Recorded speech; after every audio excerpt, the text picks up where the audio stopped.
I opened our marriage on our anniversary. My husband raged and took brutal revenge. Where did you get that? She asked, shocked. Really? I show you proof of your cheating, and you ask where I got it? Does it matter? Will it change the fact that you cheated on me? I asked my wife of 7 years. It looks bad, and I admit we kissed, but it's not cheating. We were in full view of others, she replied. So that's your defense? No explanation of who he is or why you were kissing. You think because you're not having sex in the picture, it's fine? Is that your idea of keeping our vows? I retorted. Henry, I see you're upset. We were just caught off guard. Making a big deal out of this won't help, she said firmly. You haven't even given me his name. Why should I get upset over someone I don't know? I said sarcastically. Does his name matter? You might do something stupid like pick a fight and he'll punch you. I won't let that happen, she objected. Thanks for your honesty. You've made your choice. Now I'll make mine, I replied hotly. I turned and ran upstairs to pack. She followed me. What are you doing? She asked, confused. Packing a suitcase, I responded curtly. But why? She questioned, desperation in her voice. I can't take your lies and deceit. I need to leave before I do something I regret, I growled. Don't be silly, Henry. You wouldn't slap me, she said, trying to reason with me.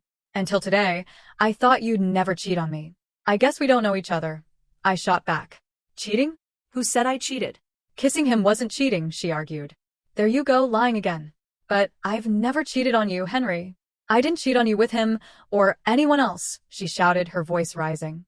What do you call this? I held out another picture from that same night, a pretty good picture of her entertaining him. But where? How? She stammered. Does it matter? Does knowing change the fact that you cheated and lied? I demanded. She dropped the pictures and sobbed, trying to hug me. Stay away, Luna. I gave you a chance to be honest, but you didn't think I was worth the truth. I could have stayed to discuss this for our son's sake if you were honest, but you demand too much. I'll take my phone. Only call for emergencies with Jacob, or I'll block you. Clear? She nodded, and I walked out, furious and heartbroken. I checked into a motel on Friday night. I decided to take the weekend to consider my next steps. If I divorced her, Jacob would be in a single-parent home, and I'd have to pay alimony and child support. I wish she had explained or apologized. That's why I decided it was better for us to be apart and think about our next move. The absence of my wife and son weighed heavily on me, and the loneliness was unbearable. I cried until I passed out. By noon the next day, messages started arriving. I had earned an engineering degree and worked at a local chemical lab. After 5 years, I was offered a production manager position at a research and development center a few miles away, with a significant salary increase. We moved, leaving friends and family behind. Luna got a job at a large credit card company's call center with over 1,200 employees her age. A year later, Jacob was born, and I convinced her to be a stay-at-home mom since I was well paid. She loved her work friends, who quickly became our social circle. We often got together with her coworkers and their spouses. Although I had no objections, our social life mostly revolved around her coworkers. I felt out of place among the charming men, but they treated me well.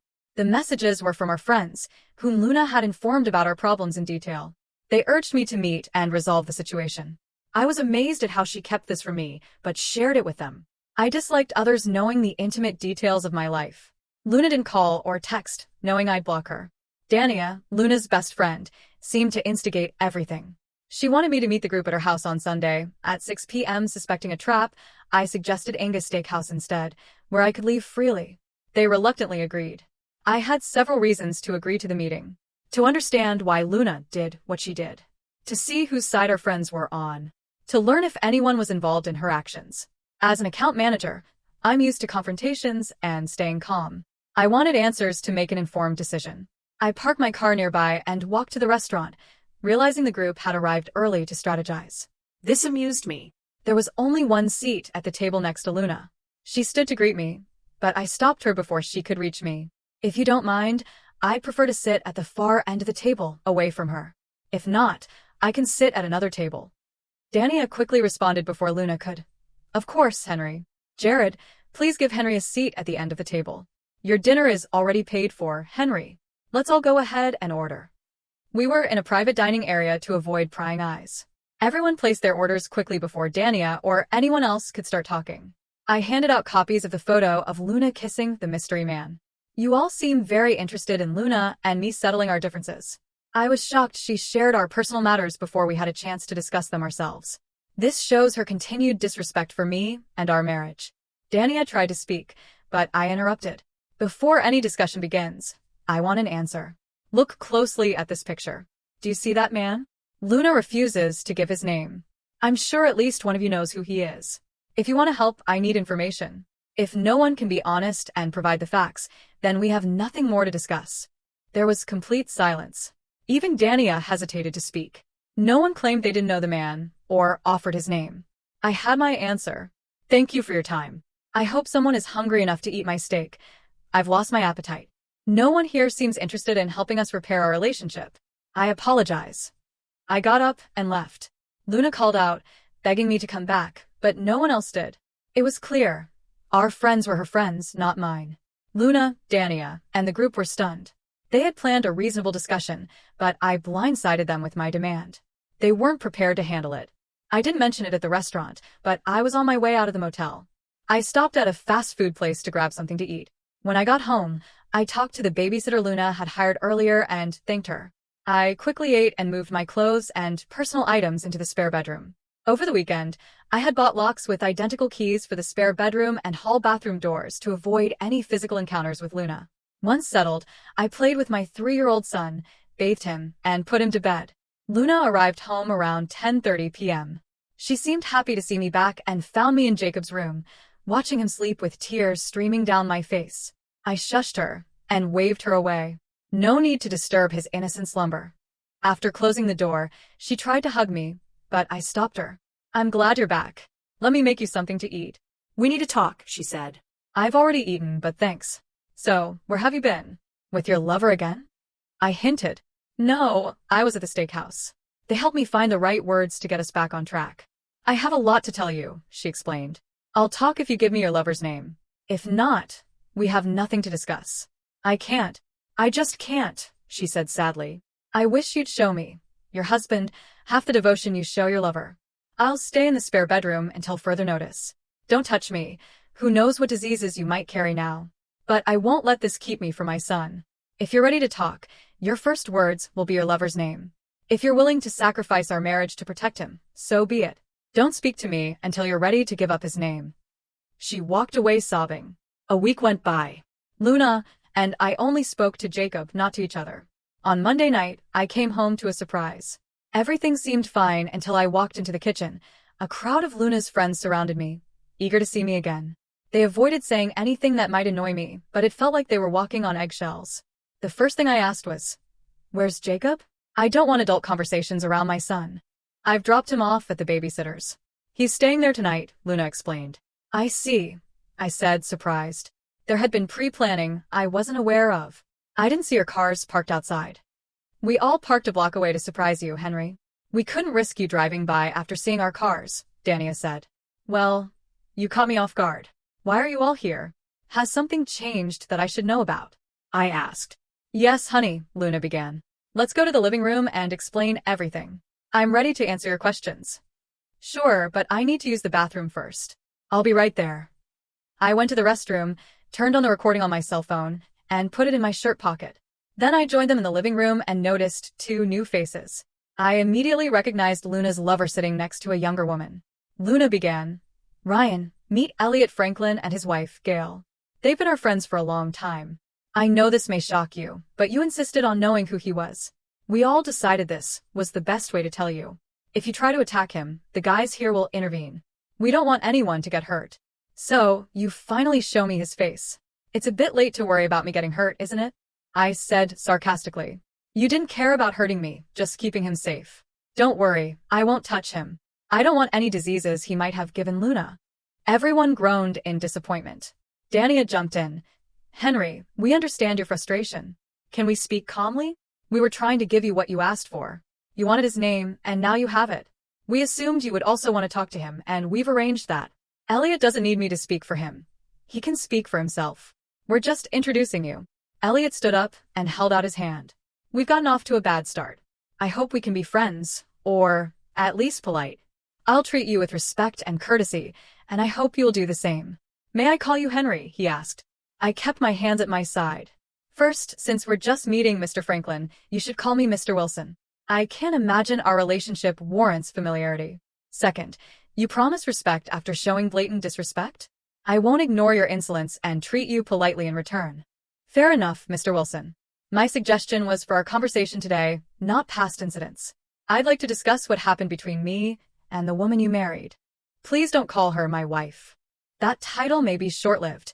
I'm considering divorce, which I'm sure you know. How should I address her, Mr. Wilson? Refer to her as the woman I married. I'll accept that. Very well, Mr. Wilson. I'd like to explain what happened between the woman you married and me. I hope you find my perspective acceptable. I'm listening, Mr. Franklin. Go ahead. Elliot took a deep breath and began. Look around this room, Mr. Wilson. You see a room full of attractive people, including the woman you married and yourself. Do you think it's a coincidence that your best friends are more attractive than average? This group came together like birds of a feather. As friendships grew, so did closeness. Everyone here is in a happy, stable relationship. Our goal is confidence in our soulmates, making us inseparable. We all believe the same about you and the woman you married. He continued, take my wife, Gail. She's as great to me as any woman here, and we plan to spend our lives together. No man here, including you, will take her from me. This confidence allows us to share with others for our mutual growth. Monogamy is outdated. True love involves trust, closeness, understanding, and sharing. How nice for you and your wife, Mr. Franklin, and the rest of this group, if they all agree.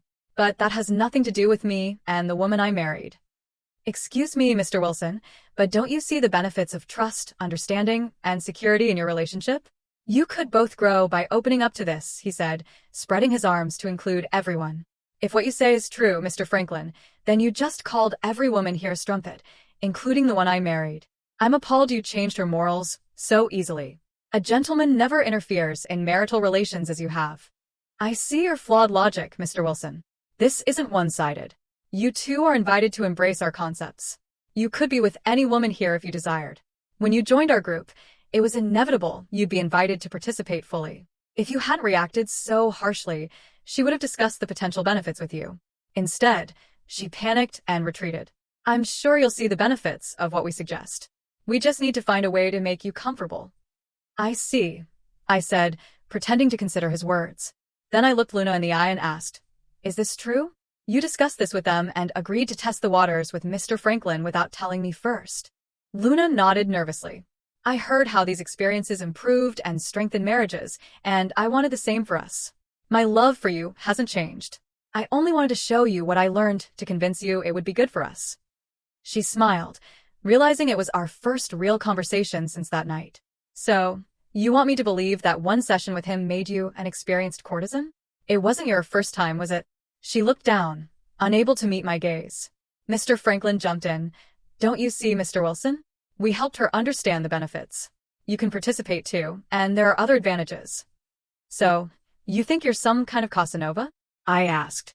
Mr. Wilson, I am experienced and attentive. I help less experienced lovers like the woman you married. She will learn and grow, and you will benefit from her new experience. Everyone goes through periods of complacency. I looked at Luna again. When have I resisted trying something new? If you wanted to spice things up, why didn't you talk to me instead of jumping into bed with him? She replied, please don't misunderstand me, honey. You're a gentle and sweet lover, which I need most of the time. But sometimes I want something more forceful and direct, which Elliot showed me. He never tried to replace you in my heart. I kept my anger in check, realizing our relationship couldn't be repaired. Inside, I felt a storm, but outwardly I stayed calm. Now I aimed to gather ammunition to create chaos in their lives for destroying my home. Thank you, Henry. Now do you see our group in a better light? Will you and Luna join? Your marriage will grow stronger, I guarantee it, Elliot said. I forced a grin. I need more time to digest everything. Luna and I need to talk one-on-one. Once we settle things, we'll get back to you. Is that okay? He grinned weakly, needing my answer immediately, but not getting it. Sure, he said reluctantly. Take as much time as you need. He nodded, and 3 large men grabbed and held me. I wasn't going anywhere. Though surprised, I didn't feel threatened. Luna walked over, pulled my cell phone from my pocket, and started deleting videos. Henry, we want to trust you, but until you're one of us, we have to protect ourselves. It was clear you were recording tonight's events on your phone. We can't afford that. Luna nodded at Elliot, who asked, "Is it all gone?" Luna replied, "Yes, there's no recording of tonight."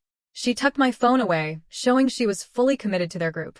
I showed the look of defeat Elliot wanted. Elliot continued, "Don't be so down, Henry. I'd like to think you were recording to choose who to be with first in our group, but we can't take that risk." He patted me on the back, and the group quietly left. I grabbed my keys and headed to the garage. Luna asked, "Where are you going?" "To pick up Jacob, if that's okay," I replied. "I was hoping we could, reconnect tonight." "Do you really need to get him now?" "I miss my son. I'll be back soon," I said and walked out. I drove to Angus Steakhouse, hungry since I hadn't eaten dinner. The restaurant didn't disappoint. I savored the tender beef, mentally reviewing the night's events, hoping my plan would work out.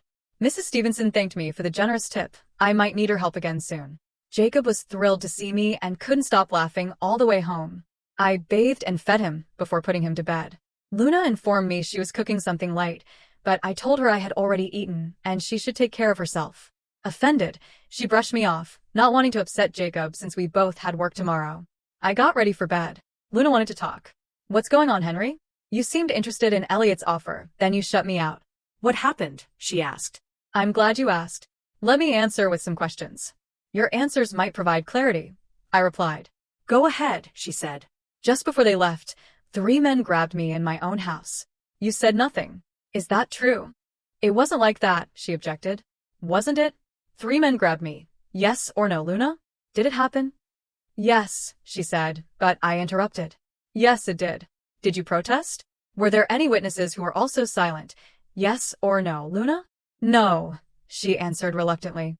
"We're starting to understand. Next question. Did I ask you to take my phone and delete anything from it? Yes or no, Luna? Be honest." "No," she said quietly. "So bear with me. This is a long question. Be careful, so I don't have to repeat myself. You admit you had no objection to me being restrained in my own home. You also admit you took my cell phone and deleted recordings, not at my request but at someone else's. Is that true, Luna? Yes or no?" I asked, my frustration clear. "Yes," Luna replied. "Good, we're almost there. Since I was in the room and heard no one ask you to delete anything from my phone, you must have agreed to this task without my knowledge. Is that correct?" I pressed. Luna looked down. "Yes, that's correct. I hadn't thought of it that way. You make it seem like a betrayal," she said, her voice shaking. "It is a betrayal, Luna. Now, why did I drop you like a hot potato? Your own answers reveal why. You proved today that you were on their side, not mine. Now I'm going to bed alone. I don't want to be around someone who so indifferently betrays me," I declared. Luna started sobbing as I left her in the hallway. I locked the door. Around 4 in the morning, I heard her trying to open it, but the lock foiled her attempts. Tuesday morning, I talked to the vice president, Dan. "Can you recommend a good divorce attorney? One who will fight hard for the husband?" I asked him. "Please tell me you're not asking for yourself, Henry," Dan pleaded, looking worried. "Unfortunately, I am. I assumed you might know someone," I replied, trying to keep my composure. "I'm friends with William from our legal firm. He can recommend someone.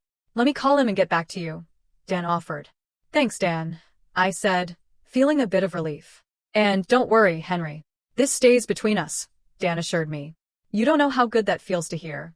"Thank you, Dan," I said, genuinely appreciating his support. On Dan's recommendation, I called Beatrice Thorne's office and set up an appointment for 2:30 that afternoon. It turned out to be Beatrice Thorne. She told me her caseload was 70% women and 30% men, but she fights hard for her clients despite the circumstances. I convinced her of my position, and she agreed to take my case. She warned me I'd be paying child support until Jacob turned 18, including college expenses. I said I was fine providing for my son, and hoped for 50-50 custody. For alimony, she said I'd likely pay for 3 to 5 years, depending on the judge. In this state, it's usually 1 year of alimony for every 2 years of marriage, up to 20 years. After that, it's limited to 10 years. Although I'd have to deal with it, the thought of paying her to have fun with idiots pissed me off. Expecting our family to grow, Luna and I rented the house we lived in for the past 4 years while planning to build our dream home. I had many sketches for our future retreat. Now those dreams are gone. At least the house won't be sold, divided, or fought over. Jacob, being so young, isn't attached to any particular home. If Luna continues to rent the house, it doesn't matter to me. I know I could never sleep in the master bedroom again, knowing it had been used by that idiot. Who knows how many times they had been together before I discovered her infidelity. He explained that the average divorce in our state takes 8 months if uncontested, and a year if contested. I hoped for the 8-month timeline. Staying married to a traitorous wife held no appeal now that I had decided to divorce Luna. He also mentioned there was no financial benefit to filing a declaration of infidelity, but it could help in custody disputes.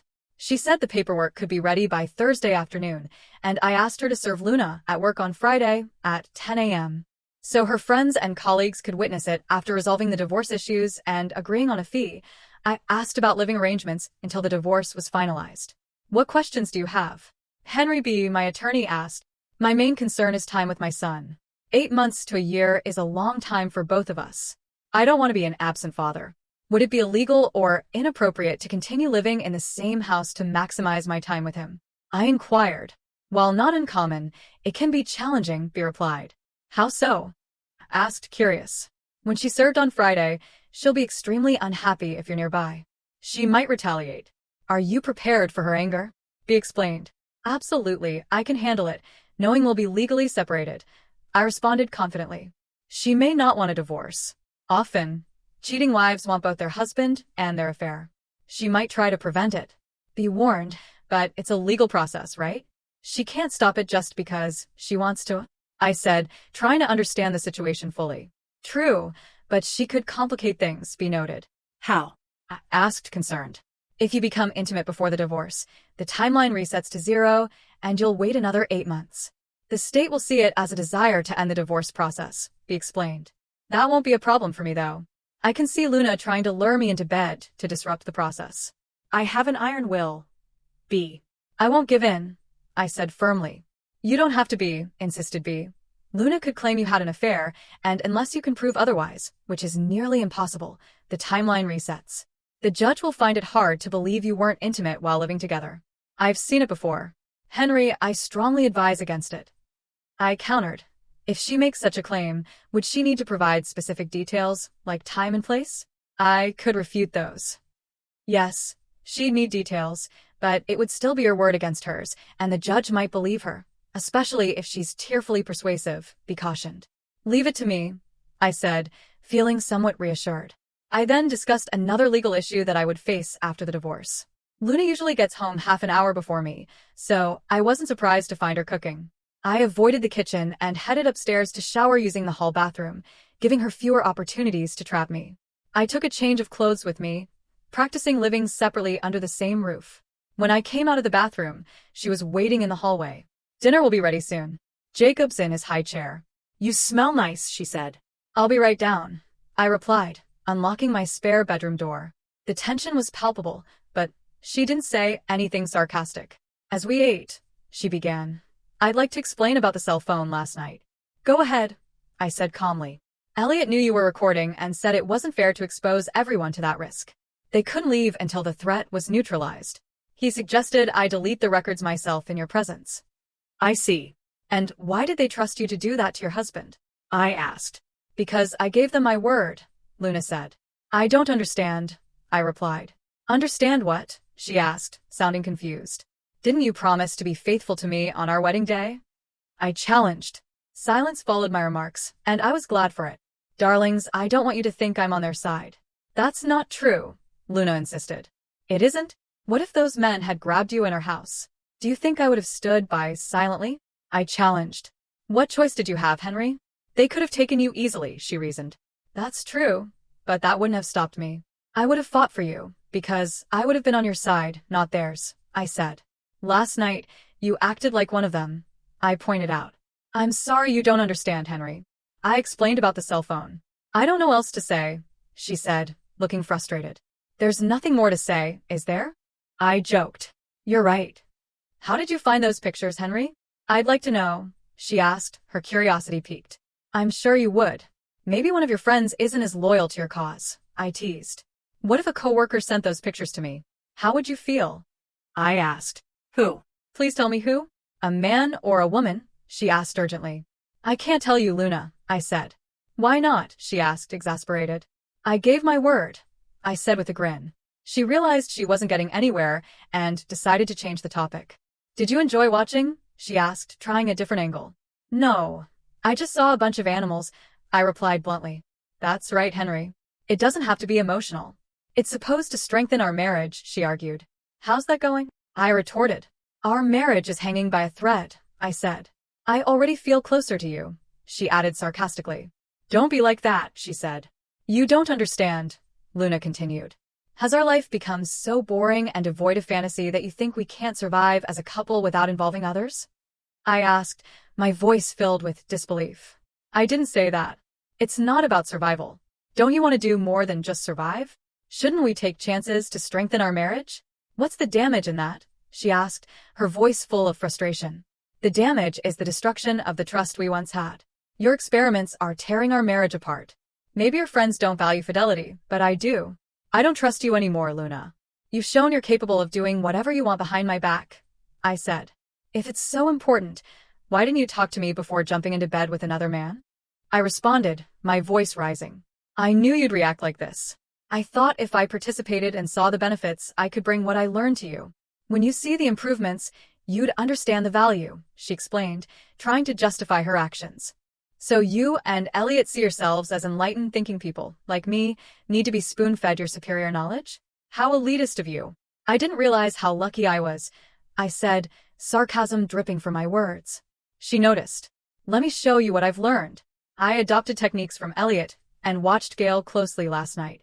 The goal is to improve our love life, not destroy it. Let me show you. You won't regret it, she enthused, attempting to persuade me. Every time I look at you, I cringe. I'm not interested in kissing you anytime soon. All you offer now is what used to be mine, shared freely with other men. I retorted, my anger barely contained. Only yours. You don't own me, Henry. I never have and never will, she said defiantly. You're right. I never claimed to own you.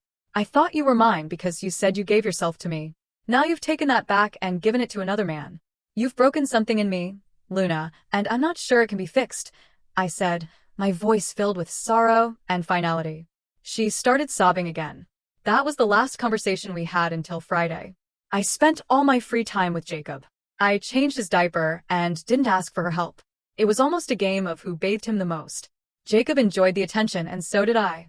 Over the next few days, I researched Elliot and Gail Franklin. I found almost nothing. The only public record for an Elliot Franklin was a homeless man arrested for soliciting money downtown. The photo and age didn't match the one who had entertained Luna. I'll keep trying to find out more about them. I arranged for Luna to be served at 10 a.m. on Friday because I was attending a meeting of the local chapter of facilities managers. These meetings last 2 to 4 hours, including lunch, and are sponsored by contractors advertising their services. If Luna called, my secretary would confirm my extended absence, and I'd leave my phone on silent, only answering emergency work calls. I wasn't avoiding Luna. I wanted to give her time to process the shock before talking. When I returned to work, I saw her numerous messages and called her back. She answered quickly, clearly upset. It's about time. Are you serious? Getting served in front of my friends? Do you know how embarrassed I was? Are you really divorcing me over this? I told you it was nothing, Henry. When will you get that through your head? Why won't you return my calls? Why won't you talk to me? My secretary should have informed you that I was in a management meeting. I called you back as soon as I could. I have a job to do. When have I refused to talk to you? I replied, staying calm. You've been avoiding me for the past 2 days. I'm still talking to you now. Let's resume this conversation after work when we have more time, I said firmly. She started crying. I don't want a divorce, please, Henry. Don't divorce me. We'll talk tonight, okay? Luna said, sniffling. Okay, I said. Tonight then. Goodbye, Luna. I ended the call. I had one more short meeting about a lab issue and called our contractor to resolve it. I arrived home early, knowing Friday afternoons are usually quiet. Realizing she might not want to cook, I picked up Chick-fil-A for dinner and texted her. She arrived shortly after I did. I grabbed Jacob from her car and carried him inside. She hugged me as I held him. I set him in his high chair and helped feed him. Babies can be messy eaters, and Jacob was at the stage where he liked to throw food. She thanked me for the takeout. We chatted and talked happily with Jacob, even as she cried. I spent the evening with Jacob, not leaving his side until he was asleep. He was my focus and reason for enduring the situation. Later, I found Luna in the living room, looking over the divorce papers. She took a deep breath to calm herself before speaking. I'm sorry, Henry. Okay. Is that what you wanted to hear? she asked, her voice trembling. Honestly, it's the first apology since this started. What exactly are you apologizing for, Luna? I asked, my tone stern. I'm sorry you saw those pictures and found out the way you did. I can only imagine how uncomfortable it was for you, she said, trying to sound sincere. So you're sorry I found out, not sorry you cheated. Got it, I replied, feeling the anger rise. Don't say that. Elliot said once you see the benefits of our group, you'd accept it. You'd have the freedom to be with other women, just like I am with other men, she explained desperately, trying to justify her actions. Of course, that's what he said. You and Elliot both failed to consult me about infidelity. It's a shame you trust his words over mine. He doesn't know me or our marriage, and apparently neither do you, I said, feeling betrayed. Look, I realize now I acted wrongly. You're right. I should have talked to you first. Elliot told me that if I had approached you, things would have gone smoothly. He's convinced you'll come around. But now I'm not sure. Why don't you call off the divorce and let's get back to normal, she pleaded. Normal? That train is derailed. You blew it up when you cheated. Just sign the papers and let's move on with our lives, I said, feeling resolute. You don't want Jacob to end up in a single-parent family, calling another man daddy. No man wants that for his son. Reconciliation is the best option, she argued. I wouldn't want him to call another woman mom if you remarried after a divorce, I countered. That's true. You should have thought about all this before you broke your vows, I said, my voice cold. It would hurt to hear him call another man daddy, but it's better than living in a house full of lies and deceit. I wouldn't be part of your group of infidelity. They may be attractive, but they are disgusting to me. I can never be intimate with you again, Luna. Put that in your pipe and smoke it, I said, my words laced with finality. You're just saying that to hurt me, and it really hurts, she said, her voice breaking. 1 point, Henry, she added. What if I gave up the idea completely? Swore I'd never get involved again? What if I turn my back on them as friends? I'm desperate. You and Jacob are the best things in my life. I'm sorry you think I've turned my back on us, but it's not true. I value you two above anything else, she pleaded, tears streaming down her face. I hear your words, Luna, but I don't believe you. You've already proven yourself to be a liar. I can't trust you anymore. Just sign the papers and let's get this over with, I said, my voice firm. I'll never sign those papers.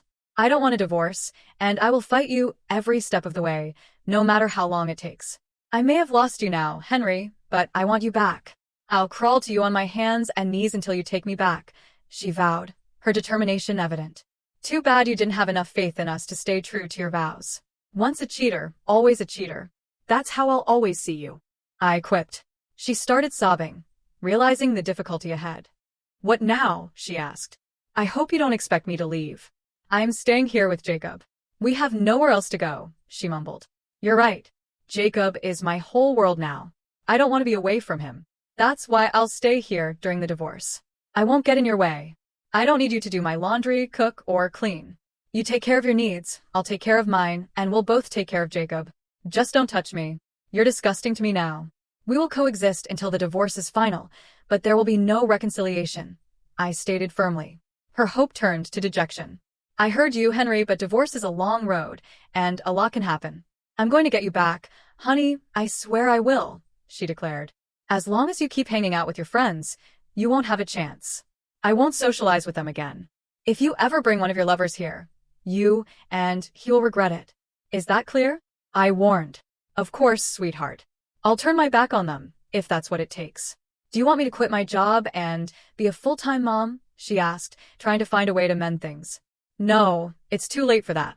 Besides, if you did, I'd just be paying more in child support in the divorce, I responded bluntly. She didn't like my response, but kept a cheerful smile. I decided to treat this as a temporary business arrangement. Nothing would stop me from spending time with my son. For a few weeks, we communicated politely, saying only what was necessary. Surprisingly, we agreed to several suggestions from my attorney. I would pay the rent if Luna paid the utilities. I canceled all utilities in our joint names and reissued them in hers. Both our cars were paid off, so we each paid for our own gas and insurance. We took care of our own meals, so there was no need to share groceries. Financial independence was easier than I expected. Since I still paid most expenses, she accepted it. I transferred half of our savings to a new account in my name and left the rest in hers. She was unpleasant for a few days, but soon realized I was just enforcing the divorce terms. She refused to sign. Luna made every effort to engage me in conversation. I was always polite and never refused unless she got personal. I never asked her for anything or started conversations. One day, while looking for socks in my desk drawer, I realized I hadn't seen the 3 pictures of Luna and her lover. I urgently searched all the drawers, but couldn't find them. I knew who had taken them. Examining the lock on my door, I noticed fine scratches, suggesting she had a locksmith make a key. The next day, I bought 2 new identical locks for the bedroom and bathroom doors and kept the keys hidden. She didn't want me to know she could access my room, and I didn't want her to know she couldn't anymore. Her continued betrayal confirmed my decision to divorce was right. I wondered if she'd lie about her date with Elliot. After a few months of doubt, she began asking me to take her out or do couple activities.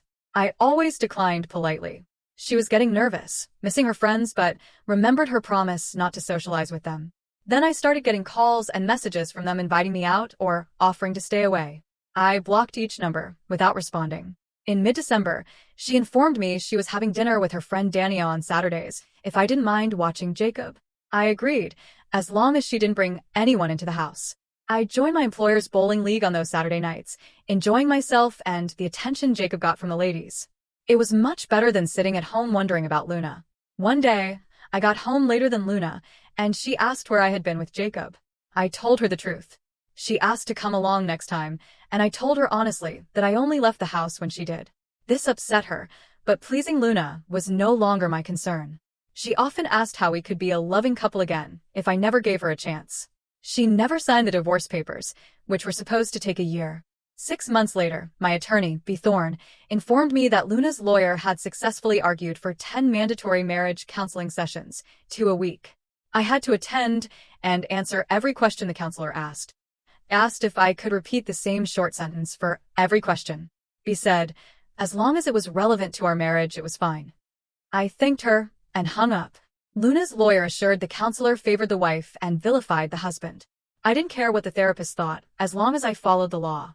To every question and statement from Luna and the therapist, I replied, I don't want to stay married to a promiscuous woman.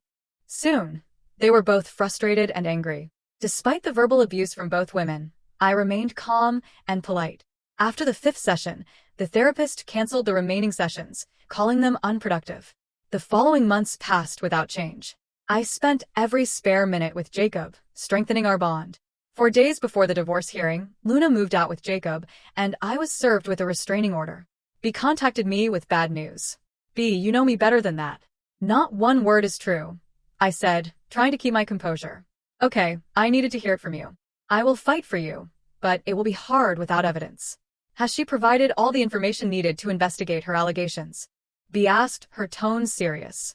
Yes, I have the details in a folder in my office, I replied. Email me the information. Remember, you cannot contact her or your son until I tell you otherwise. If she calls, hang up immediately. Understood, I instructed. Got it, I repeated. 2 days later, I walked into the house after work and was shocked to see Luna at the kitchen table. Her car wasn't there, so she must have come with someone else. My first impulse was to leave to avoid violating the restraining order, but she called out, Henry, turn around and listen. If you want to see Jacob again. She had my attention. I just stared at her, keeping my distance. You don't have to say a word, just listen, she said. I stayed calm and non-confrontational. First, hand me your cell phone so I can turn it off, she demanded. I placed it on the table. She picked it up and turned it off to ensure no recording. I tried to talk you down, but you were stubborn. I had to resort to desperate measures. How does it feel to be on the other side? I claimed we had sex to turn back the clock, but Elliot convinced me to have a backup plan in case your lawyer objected. So I made up a story about you hitting me. We both know you never touched me, but I needed full custody of Jacob, leaving you with little time with him. It's cruel, but it gives me leverage. If you cancel the divorce and agree to join our group of friends, I'll lift the restraining order, move in, and we can resume our marriage. Jacob wouldn't be in a single-parent family. What's not to like? I promise you'll get used to it. What do you say, Henry? Live in the real world with me. You'll have a good time. She hit me where it hurt the most, my son. Nothing else in the world means as much to me as he does. I'll answer as soon as I can. For now, please leave, I insisted. She smirked as she walked past me, knowing she had leverage. I waited until I heard the door close. Looking out the window, I saw a shiny Lexus pull up, driven by Elliot Franklin. He must really want her in his group. I had a lot to think about. He informed me my presence at the divorce hearing wasn't required, but I wanted to be there. As I left the men's room heading to the courtroom, Luna appeared and hissed, "You had your chance, you bastard. I'll tear you to pieces in there. Your son will never know your name and will call another man father. I will marry a real man who trusts and believes in me." She spat in my face and hurried away. Onlookers stared, wondering what I had done. I wiped my face with a handkerchief and entered the courtroom, sitting in the back. I hoped my lawyer was as good as her reputation.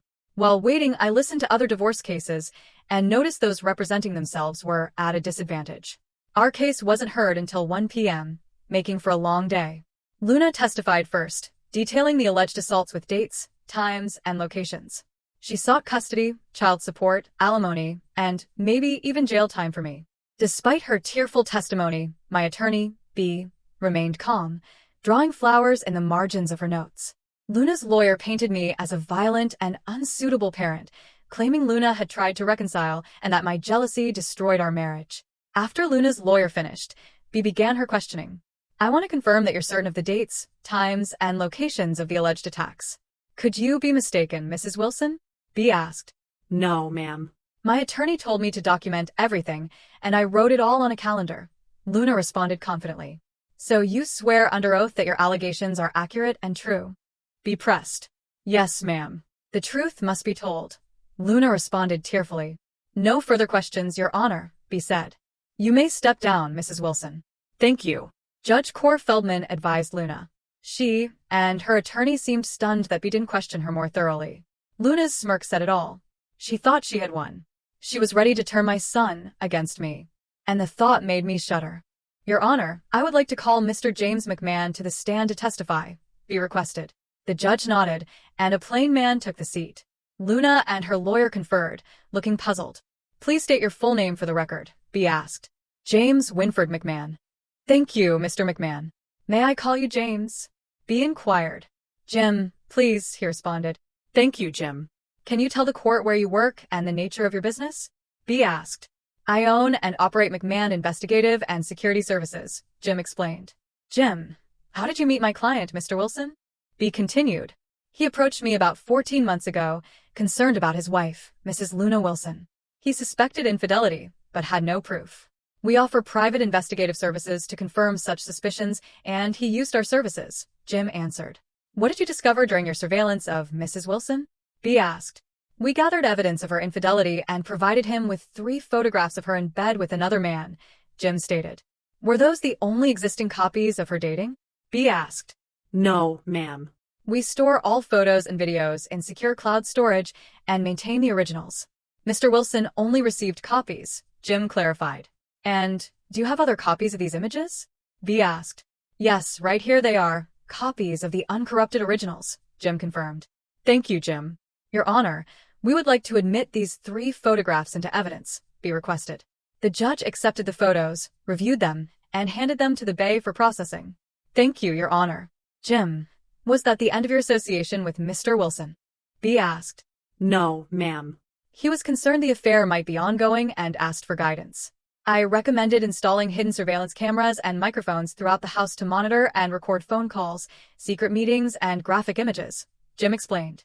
"And did Mr. Wilson hire your firm to do this?" B inquired. "Yes, ma'am. We installed the equipment the next day while Mr. and Mrs. Wilson were at work," Jim confirmed. "Objection, Your Honor," Luna's attorney protested. "I request that all evidence obtained through those hidden cameras be declared inadmissible.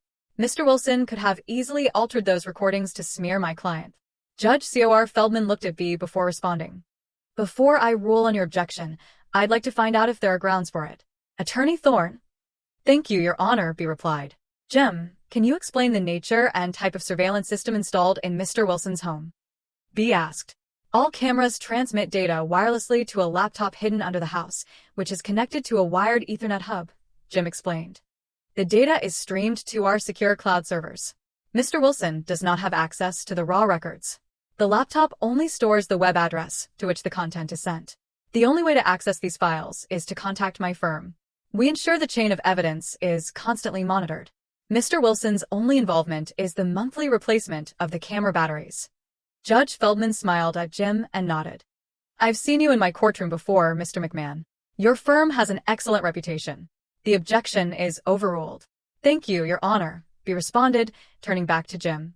She continued, Jim, you heard Luna Wilson's testimony accusing my client of assault. Here are the dates and times of the alleged assaults. Do you think her accusations have any merit?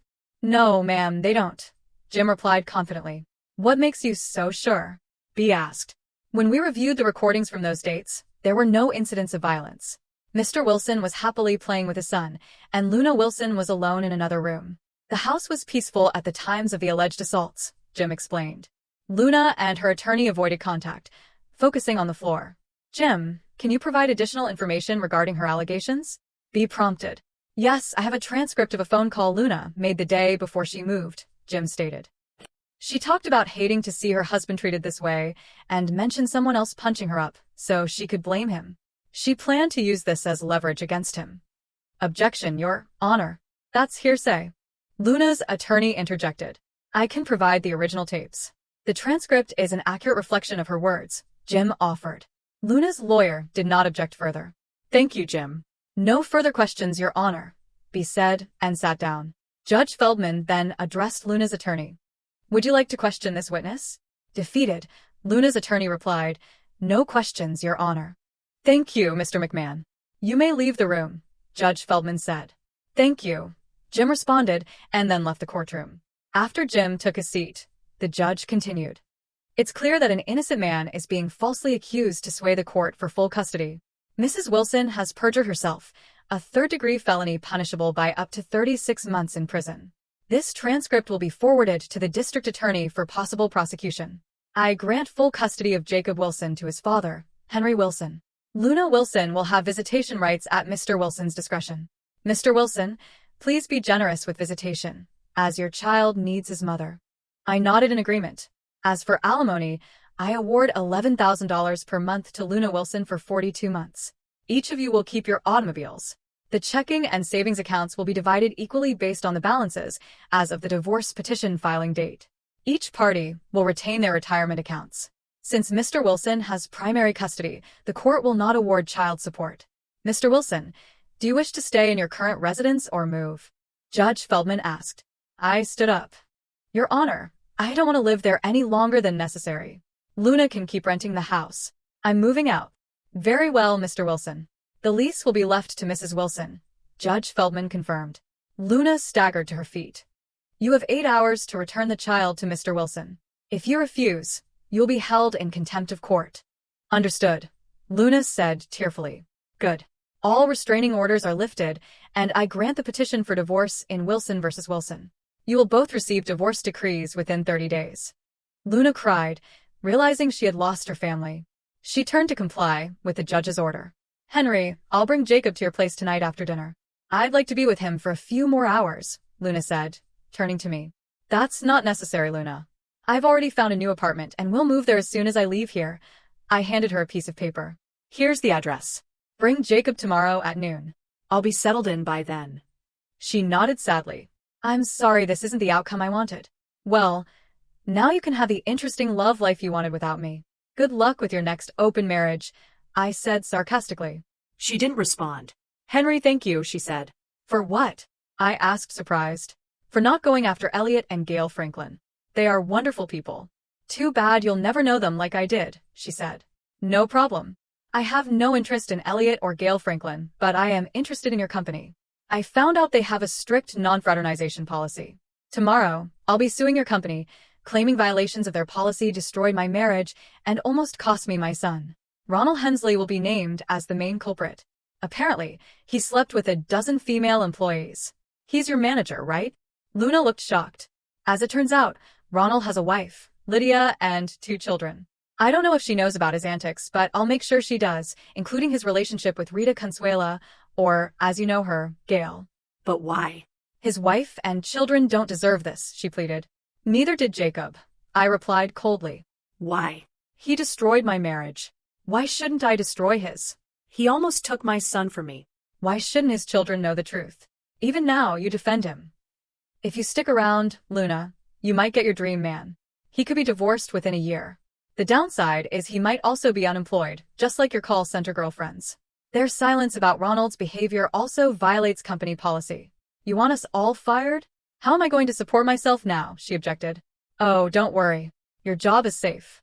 I promised your company I wouldn't publicize this as long as they kept you on staff. You might start your own group of followers. Just imagine how wonderful your life will be without me in the way. Once you explain how infidelity strengthened our marriage, the ladies will be eager to join.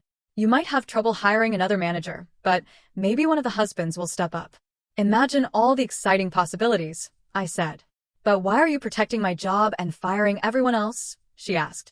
Because Jacob needs a mother in his life. It's not a dream job, and it doesn't pay much, but it's enough so you don't have to rely on me for money. When Jacob asks how I treated you in the divorce, I want to say I was fair. If you tell him otherwise, I'll show him the proof. Luna and her friends didn't know I had known her lover's real name from the start. My private investigator did an excellent job.